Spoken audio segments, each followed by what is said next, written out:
Well,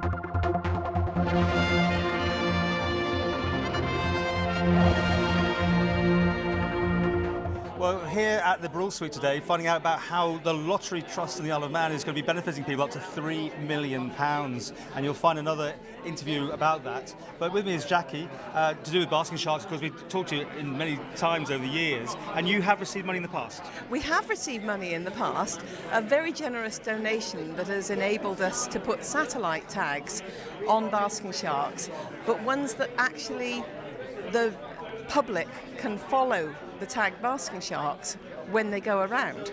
But as I was saying to somebody just now, it seems to me that the public is even more interested when the satellite tags come off the basking sharks, because then there's a chance they get a £50 reward when they find it. But that also means that these tags can be recycled and used again. It's fantastic. But the Manx Lottery Trust, they gave us money to put for this entire project, which was called Basking Shark on My iPhone or something like that. Wonderful project. And so we've put 5 tags on already. We've got 3 of them back, so now we've got 7 altogether to put on this year, if the sharks cooperate and come this year.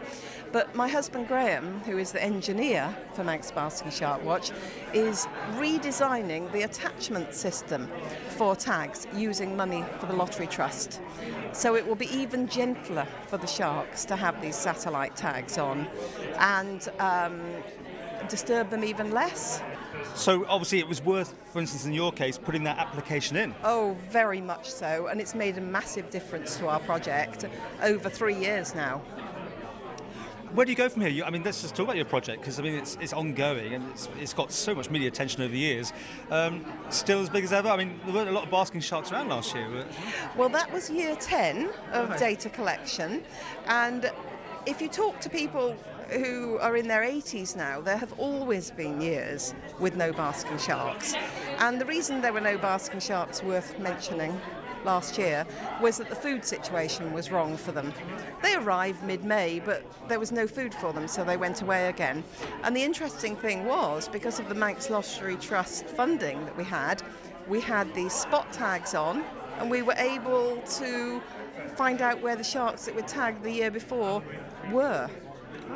Even though they weren't on the Isle of Man, we know that they went north. So where was the hotspots? Yeah. South. Oh, right, just anywhere but the Isle of Man, was it? Well, where the food was good, basically. So everything should be back to normal next year, just dependent on what the conditions are. Who knows?